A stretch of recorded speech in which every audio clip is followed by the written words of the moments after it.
ఇందిరమ్మ ఇళ్ల లబ్ధిదారులను ఎంపిక చేసేందుకు సర్వే కొనసాగుతుంది. ఈ నెల 30వ తేదీలోపు పూర్తయ్యేటువంటి అవకాశం ఉంది. ఆ వెంటనే లబ్ధిదారులను గుర్తిస్తామని గృహ నిర్మాణ శాఖ మంత్రి పొంగులేటి శ్రీనివాసరెడ్డి చెప్పారు. ప్రతి మండలంలో మోడల్ హౌస్ నిర్మాణం చేస్తున్నట్లుగా ప్రకటించారు. ఇందిరమ్మ ఇళ్ల కోసం చాలా మంది ఎదురు చూస్తున్నారు. ఇప్పటికే లక్షల సంఖ్యలో దరఖాస్తులు చేసుకున్నారు. లబ్ధిదారులను గుర్తించేందుకు ప్రభుత్వం యాప్ సర్వే చేస్తోంది. ఈ నెలాఖరు నాటికి సర్వే పూర్తి చేయాలని సర్కారు భావిస్తోంది. ఇందుకు డెడ్ లైన్ కూడా విధించింది. యాప్ సర్వే పూర్తయిన వెంటనే లబ్ధిదారులను గుర్తిస్తామని రాష్ట్ర గృహ నిర్మాణ శాఖ మంత్రి పొంగులేటి శ్రీనివాసరెడ్డి చెప్పారు. ఇందిరమ్మ ఇళ్ల మోడల్ ను ప్రతి మండలంలో కూడా కడుతున్నట్లుగా ప్రకటించారు. ఉమ్మడి ఖమ్మం జిల్లాలో పర్యటించినటువంటి మంత్రి పొంగులేటి కల్లూరు మండలంలో ఇందిరమ్మ మోడల్ ఇండ్ల నిర్మాణం కోసం శంకుస్థాపన చేశారు. ఈ సందర్భంగా ఆయన మాట్లాడుతూ రాబోయే 4 ఏళ్లలో 20 లక్షల ఇళ్లకు తగ్గకుండా కట్టాలి అన్నదే కాంగ్రెస్ ప్రభుత్వ లక్ష్యమని చెప్పుకొచ్చారు. ప్రజా పాలనలో 1,05,00,000 అప్లికేషన్లు వస్తే ఇళ్ల కోసమే 80 లక్షల మంది దరఖాస్తు చేసుకున్నారని పొంగులేటి పేర్కొన్నారు. ప్రతి దరఖాస్తుడు ఇంటికి వెళ్లి అధికారులు సర్వే చేస్తున్నారని తెలిపారు. ఇందిరమ్మ ఇళ్ల నిర్మాణానికి కండిషన్లు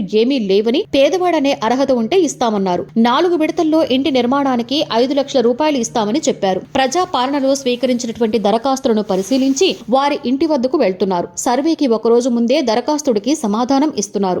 ప్రతి దరఖాస్తును క్షుణ్ణంగా పరిశీలించి వివరాలను సేకరిస్తున్నారు. అయితే కొన్ని చోట్ల సాంకేతిక సమస్యలు తలెత్తుతున్నాయి. వీటిని అధిగమిస్తూ అధికారులు సర్వే చేస్తున్నారు. రాష్ట్ర వ్యాప్తంగా 80,54,554 దరఖాస్తుల ఇళ్లకు వెళ్లి యాప్ లో వివరాలు నమోదు చేస్తున్నారు. ప్రతి 500 దరఖాస్తులకి ఒక సర్వేయర్ ని ఏర్పాటు చేశారు. ఒక సర్వేయర్ రోజుకి కనీసం 20 దరఖాస్తులను సర్వే చేయాలని టార్గెట్ గా పెట్టారు.